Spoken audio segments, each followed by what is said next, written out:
Tapusin mo natin. Sige, sir. Your Honors, yung issue lang na yun, sa tingin ko, dapat talaga pagtuunan ng pansin yan because many doctors are affected by this. How many members do you have? PAMS, for instance, has at least 6,000 members nationwide, and all of the members of PAMS are medical specialists. So meaning, may specialization na sila. They are not general practitioners. Some are surgeon, others are OB, etc., etc. Congressman ako. Yes, when you say medical specialist, what, who gave this specialization? This, this title or this, that you are already a medical specialist? Pinag-aralan ho namin yan globally. It seems to... What body gave you this? Ganito nga po yan. I'm asking you specific, Okay. Panyero. Opo, ang nagbigay po niyan, Diretsuhin PAMS. natin to. PAMS po Anong ang body nagbigay. ang nagbigay sa inyo na title, you're a specialist? Right now po, there is... Hindi na, before you become a specialist. PAMS po ang nagbigay ng aming mga doktor. Because what we're trying to point out here, Your Honors, is that there is no existing law that would provide for guidelines as regards practice of medical specialty status. In other words, okay. Depende sa society. Yeah. Attorney, in other words, how would PMA feel if that instead of PMA, PAMS will be put as the member of a board of directors of PhilHealth and not PMA? Di ba? Parang ganun lang yan eh. Yeah, and then they will now be given all these guidelines without even due consultation and due recognition. Parang, in other words, ang point of contention mo would be, how come ang PAMS is given a status of a second-class citizen with regards to practice of medicine? I think that is your contention. Yes, And Your Honor. which power gave them that right na maging second class kayo, pareho lang naman kayo non-stock, non-profit. Unlike kung abogado ka, There is the IBP, for instance, that ang controls. PMA kasi is a non-stock, non-profit, but if you're a lawyer, there's IBP, which is recognized by our With the law. Supreme Court, Your Honor. Yeah. So, I think yun yung issue of contention natin ngayon eh.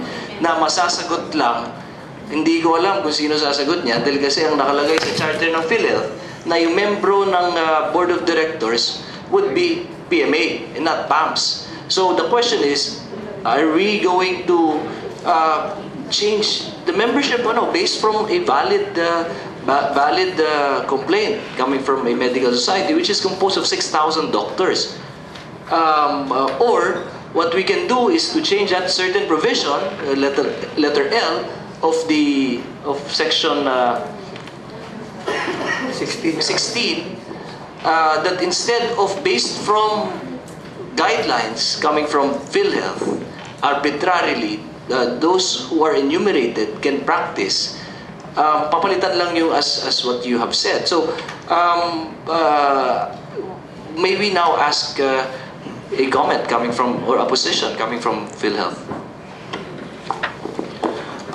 Since the PAMS is clamoring regarding the arbitrary decision of PhilHealth of not accrediting them, therefore it is the decision, not the law itself, that is may faults dun sa law, but it is the exercise of discretion of PhilHealth. So there is no need for us to amend Section L. And who will now determine the requirements of those doctors na providers na sa atin? In fact, there are some doctors, ayaw na nga magpa-credit sa amin. See? So sa amin, sir, it is just arbitrated. What you just mentioned is very dangerous, no? Na parang, blame mo kung sino yung nag-arbitrarily decide, no?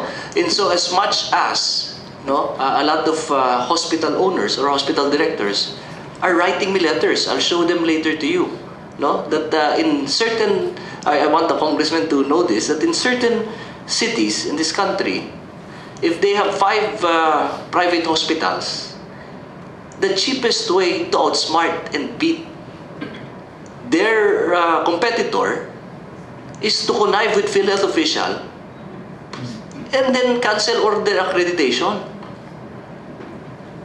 Because when they are found guilty, just like what you said, there is no problem in the law. It is the problem of an arbitrary decision by PhilHealth officials. Because there is no penal provision in the charter of PhilHealth for airing PhilHealth officials or officials that are proud to say that it is the arbitrary decision of that official on that certain matter. What I'm saying, sir, is the accreditation of the association to represent to us. Not the, we have the requirements for Exactly. those For hospitals those to be erring accredited. officials of PhilHealth who will have the same sentiment as you have, na pwede niya sabihin, problema kasi yan ng PhilHealth official na hindi sila in-include. Because kahit mag-sorry sila, they're not penalized. And nowhere in the provision of that charter of PhilHealth are erring officials of PhilHealth being penalized for excessive, let's say, of or for whatever sins that they will commit. And ibig sabihin doon sa provisions ng mga charter ng PhilHealth, no? So I think yun yung nakikita ko na iniisip ng PAMS.